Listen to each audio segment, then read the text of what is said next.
Hi, welcome. So we have a bit of an unusual conversations with Sophia4Christ because I don't have a guest on for this episode, but it's a conversation, right? So we're going to talk about red flags, specifically for Christian women who are out here trying to, see about what the Lord will do in terms of relationship, marriage, and all of these things. So, just to be clear from the get go, this is not for you if you are not interested in the Christian faith or you're not a committed Christian, as well as this is for your standard heterosexual relationship between a biological man, biological woman, right? So I just have to make it clear. So, yeah, let's get into the red flags that we as Christian ladies should look out for. All right, let's go. So, the first one, he's not a devout Christian. There are many persons who can say, "Oh, I love Jesus," or "I know about Jesus," and yeah, I'm cool with Jesus. Well, all of the variations pretty much say, they may even say, I don't see why I need to be baptized or, following all of these precepts in this book that was written from whenever. And they have all of these ideas about what it means to be moral. Um, and they're just definitely not.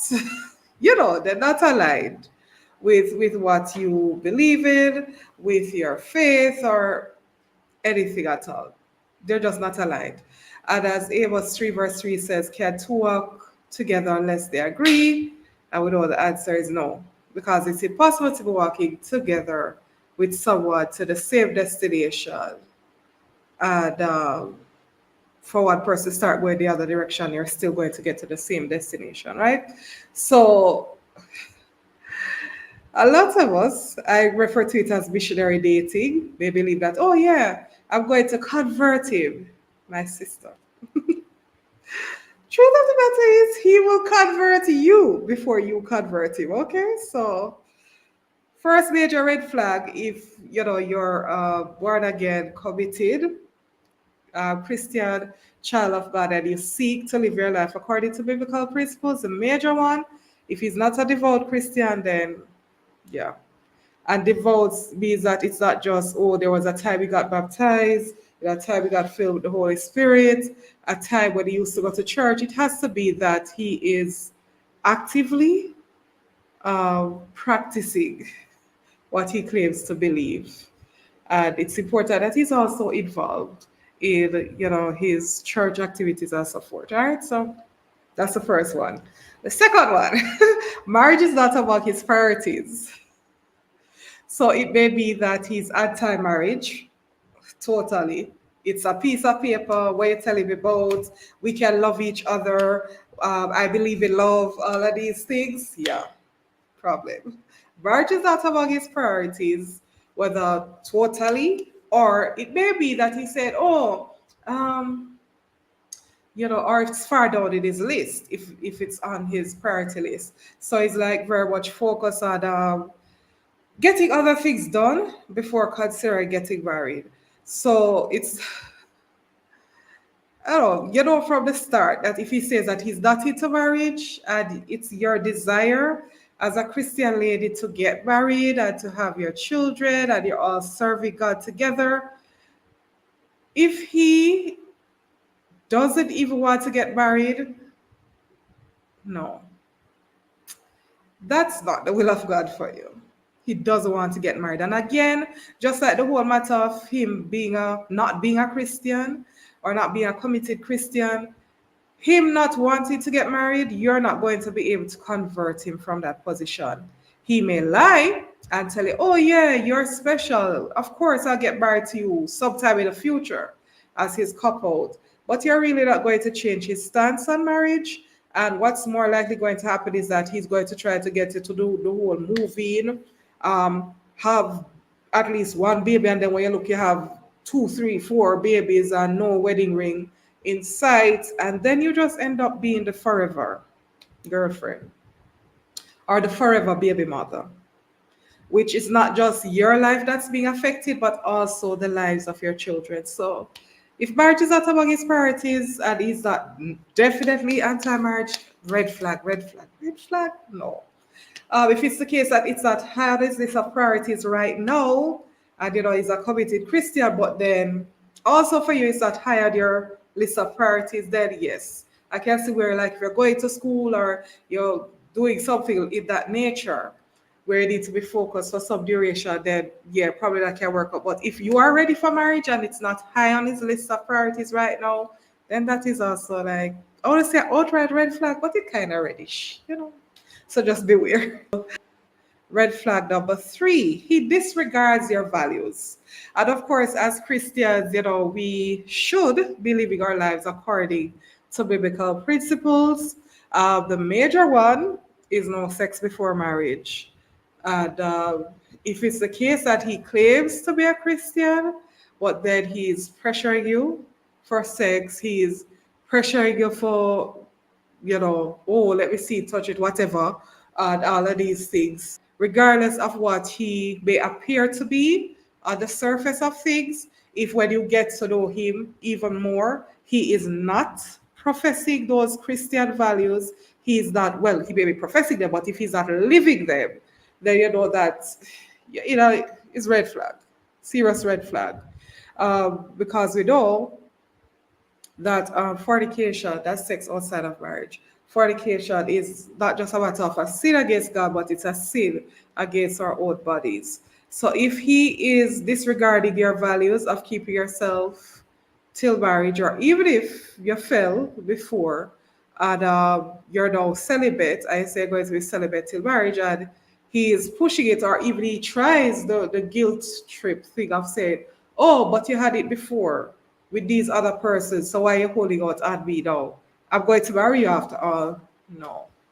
Because the very fact that he's referring to your past, that you would have told him in confidence, it means that he doesn't really value you. And it tells you about his character that he's resorting to that to get you to comply with whatever he wants to do. Right? So don't be coerced into shifting on your values.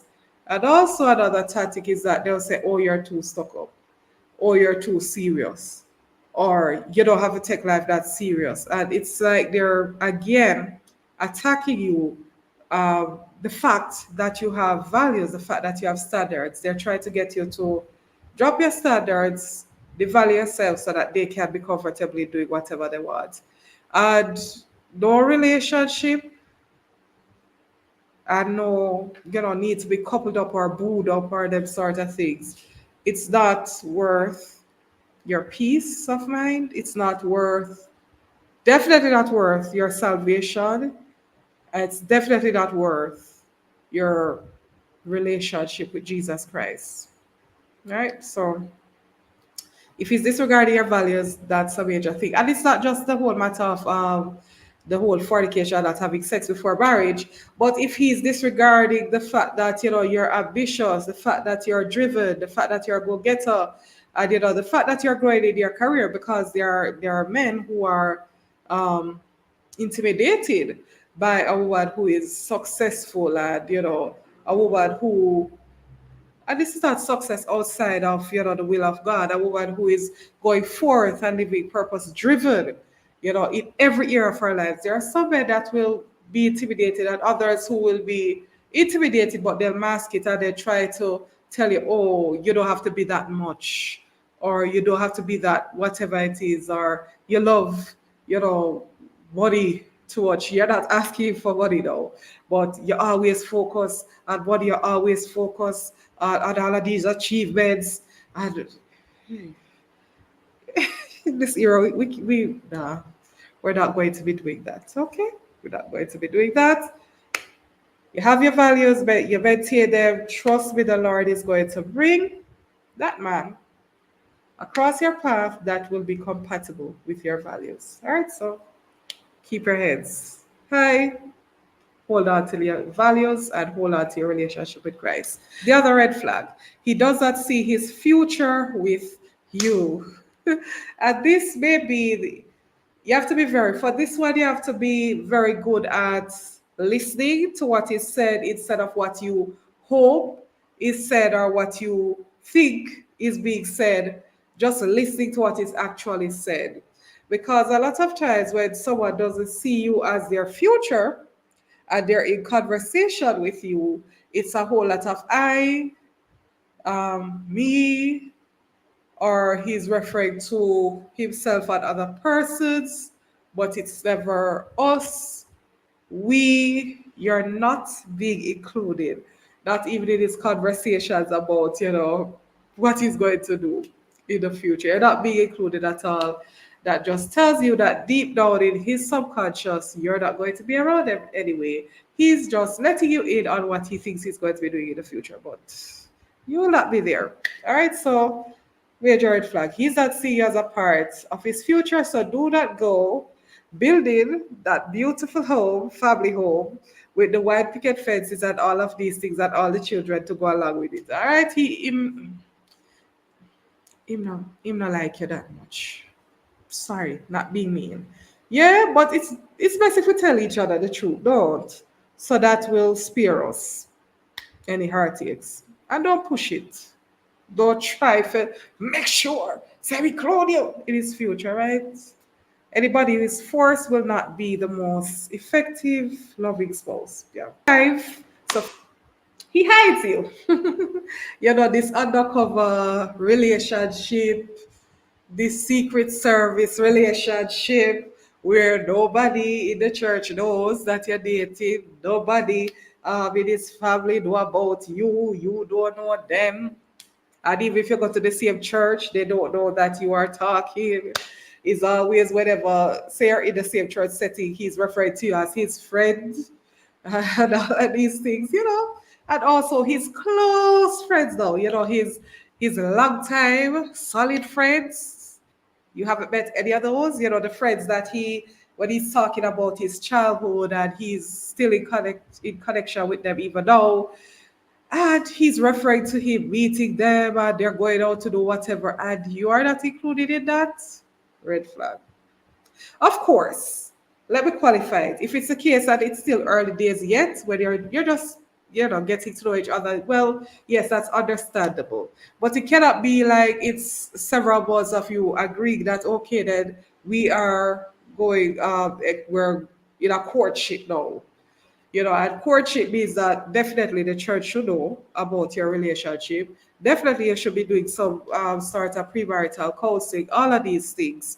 So anybody who is telling you things like, oh, um, they don't like bad mind people or, envious people, so let's keep our relationship a secret so that nobody will spoil it. That's because he has several other girls that he is exploring the possibility of which one of you will be the perfect wife for him.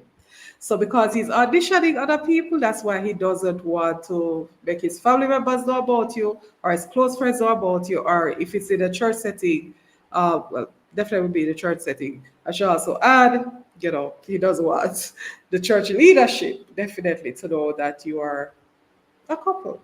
Yeah. So that's a red flag. Look here, you're beautiful, you're amazing, you're made in the image of God, you're a diadem, a beautiful crown in our Father's hands. So why would anybody want to hide you? Right? So save yourself, right? Keep it moving. So the next one, he supports and or practices bad behaviors. So this could be fighting, like physical fights, whenever he feels disrespected or he's very aggressive, and whenever it seems that he's not getting his own way, then he issues threats against persons. He's rude, to persons who is deemed to be beneath him, who should be serving him. So he's rude to the bank teller, he's rude to the waiter, the waitress. He's just rude, right? And he supports others, even if he's not doing it outright in your presence. He's supporting others in engaging in bad behaviors. And also, again, like I said, this is a Christian context. The man's smoking, he's drinking like a, well, there's a drink like a fish, but fish don't really drink water. Anyway, but he's very at home with his alcohol, and at home with all the tobacco. Even if he says, "Oh, I don't smoke marijuana," it's just tobacco and all of these things and the certain brands of cigarettes. Listen, that's back again to your values. That's why it's important for us not to forsake them. So they actually, it may seem like, oh, nobody is coming to me or so forth. That is good. God's rejection is always God's protection. It's good because you don't want certain things around you. And if you don't want to have a smoker or an alcoholic as your children's father, remember it's not just that you're getting a husband, but it's a matter that you're also choosing your children's father. You're choosing your grandchildren's grandfather. You're choosing their great grandfather. You're choosing their great great great granddaddy. Yeah, so think of it in the lineage aspect, the destiny, yeah, that you're creating, right? Or the destinies that will be forged from your marital union, right? So it could also be that, cheating. What does he think about that? Does he believe that there are certain times when yes, it's okay for people to cheat, and yeah, um, or he's just like no, you should be faithful. What are his views about even saving, about paying bills. Because you have some persons that they will really sit and believe that, hey, it's figure out a way. If there's this bill, figure out a way not to pay it.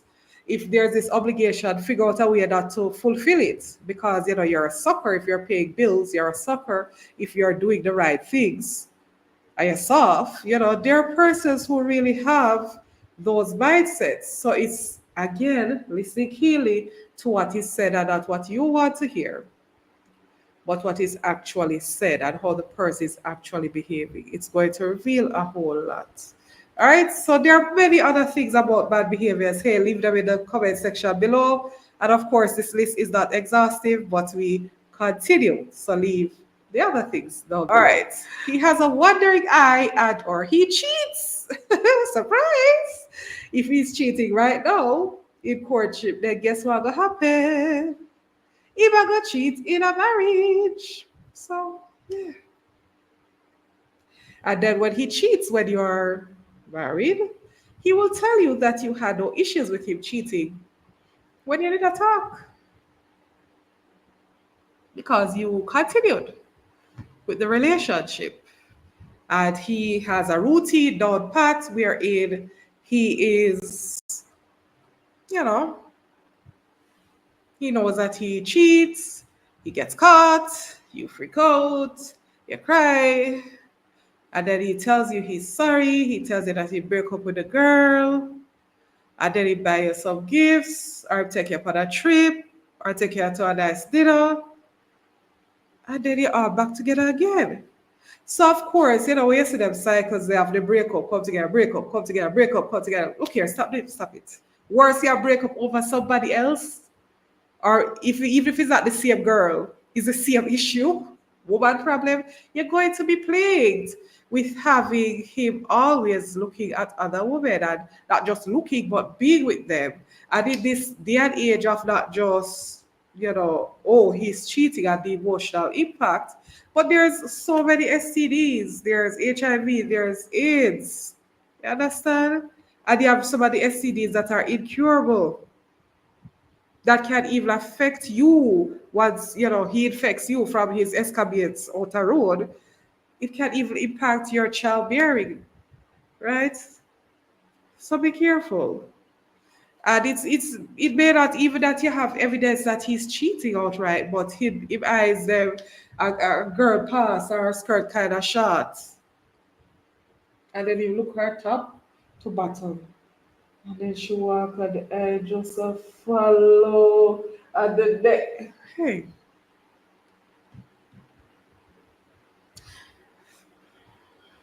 if he's doing that in your presence, it tells you straight that he don't respect you.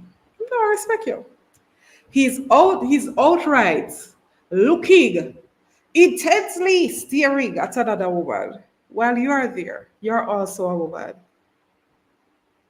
Your daddy's princess, daddy Jesus is princess. And he's there with you. And in your presence, he's staring at the other woman. It just tells you that he's not solid, he's not loyal, and he's prone to cheating. Because if you love look, one of the days, remember the whole David fell, he was on the roof at the time when kings went to war in synagogue at Jerusalem, when he should be out at the war campaign, and he was walking along his roof one evening, and he look, and he see Bathsheba beard, and before him take off him eye, he stand up and he look at him like when see, and then I will know how the story went, because Bathsheba belonged to Uriah. She was Uriah's wife, yeah? And he kill Uriah, take over the man wife, yes. You don't need no soap opera in your life, right? I'm sure you don't want a soap opera in your marriage. So if you have that problem and you can see it from now, red flag, red flag, red flag. There is a flag. Well, hopefully it's not flying in the castle of your heart, but there's a flag that is flying and it is red. Yeah, so don't ignore the red flag. All right. To eight, he's abusive to others. I know where I have cases where person may say, hey, he's nice to me. He's not doing it to me. He's not rude to me. He's not abusing me. But yet here's someone who is verbally abusive, which kind of harks back to the bad behaviors that we looked at in six. But he's outright abusive. It could be verbal abuse, physical abuse. He is just terrible. It is treatment of others, and especially if you see that he's horrible in the treatment of persons who are close to him, such as, importantly, his parents. He's horrible to his siblings, and just persons, even if it's not persons close to him, but it's just a pattern of him being abusive to others. Red flag, major red flag. We don't know. It's not even a flag right now. It's a banner, it's a billboard, it's like the red Great Wall of China. You understand? Because if he's abusive to others, as much as, and sometimes it may be others who don't like you, so you feel like, oh, he might defend me, he might defend the thing, nobody can. And you're like, well, rough, you're like the gangster is him. Darling, just know that the gangsterism that you see, the aggression, that the abusive behaviors that he exhibits towards others, one of these days it's gonna double right back on you. It's going to come right back to you. All right. So, red flag number nine, he abuses you. Now, this is the escalation from red flag number eight, where it was abusive to others. It is now he's abusive to you. And again, it could be emotional abuse. There are times when he will just ghost you and then he comes back and he doesn't explain what happened when, the whole time he was ignoring your texts, ignoring your calls, all of these things. That's emotional abuse. Or it could be that he's verbally abusive.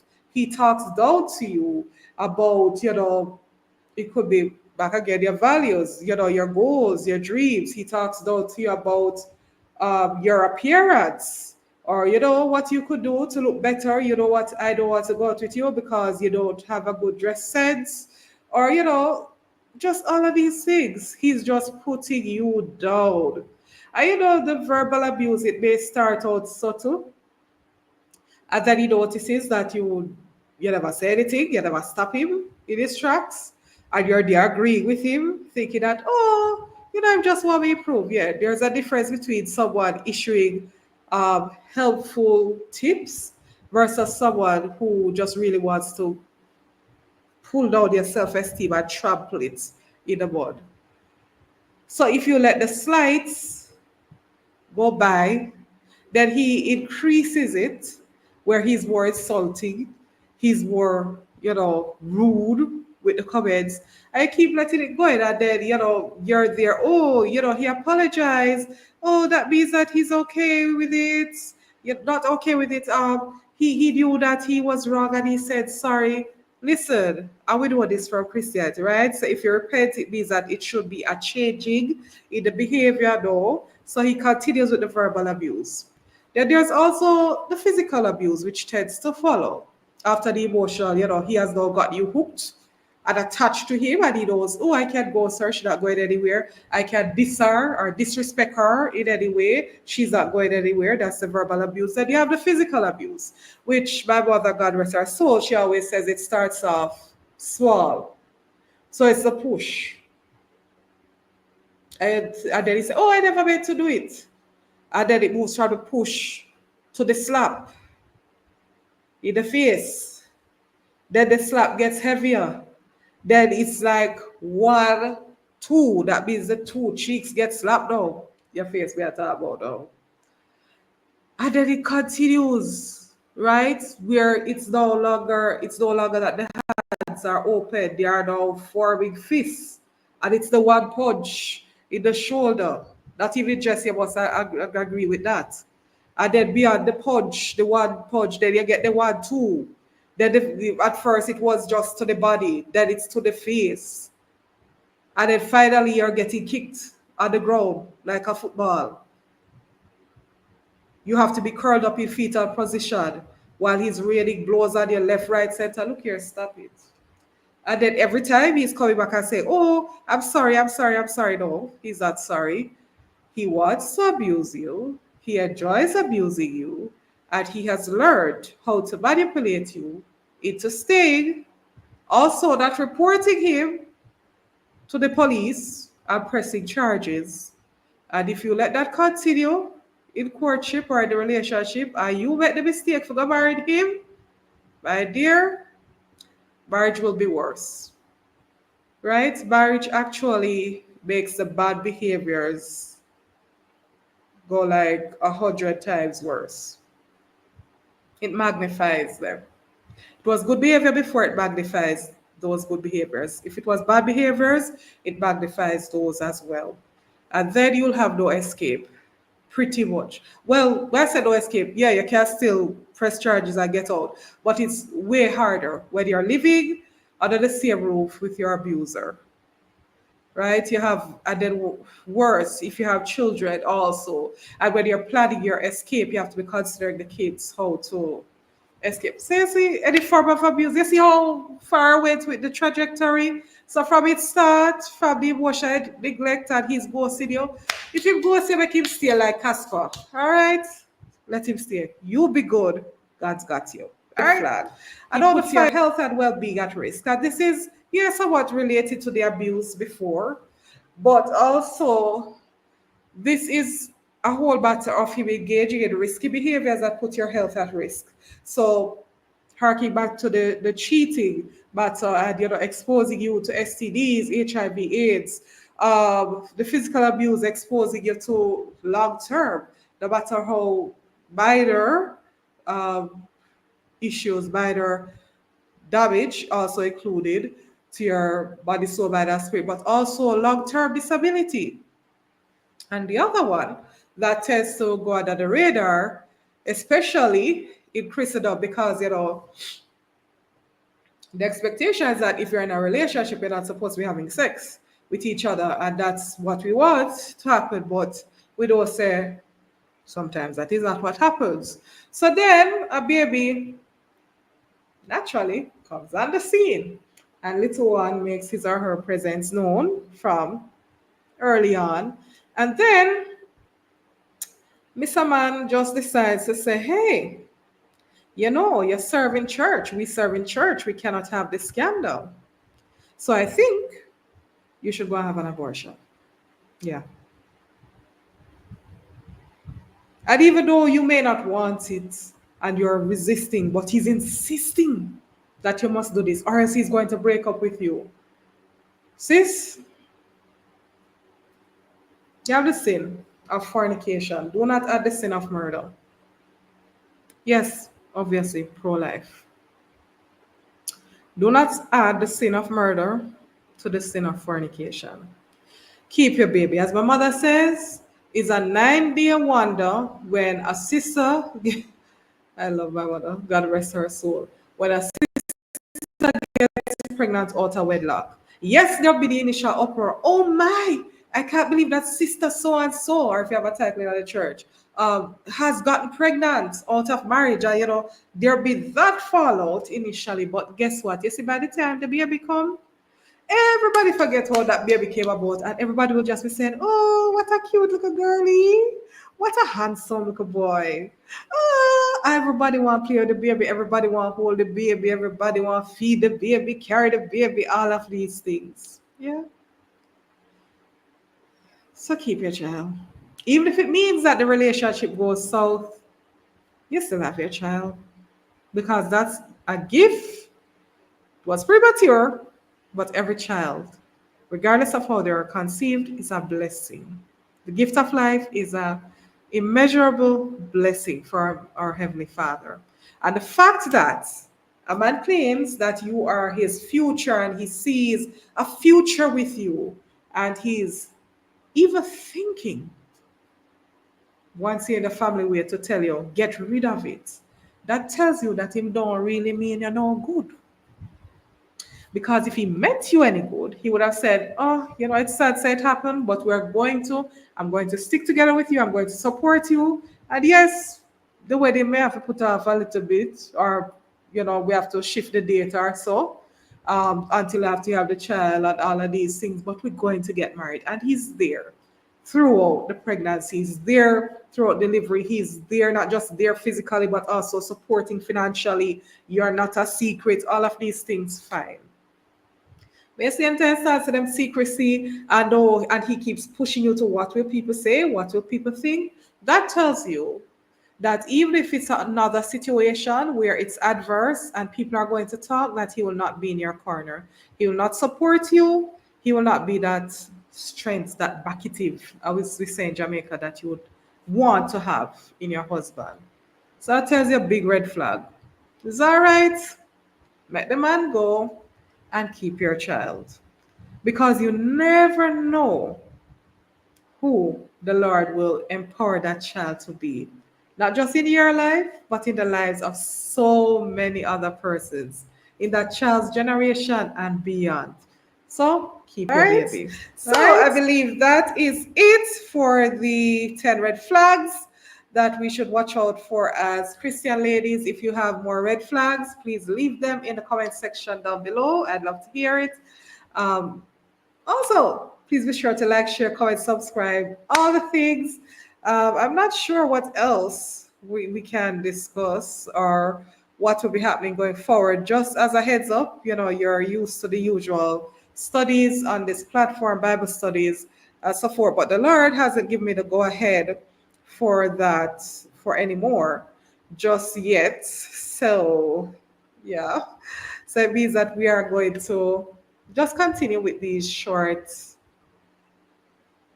conversations, right? And then we see what the Lord says. Okay. So I believe that is it. So until we meet again, may his blessings, peace, and wisdom be upon you all. Make sure you click the like button, make sure you comment, make sure you subscribe. All right. Later. God bless.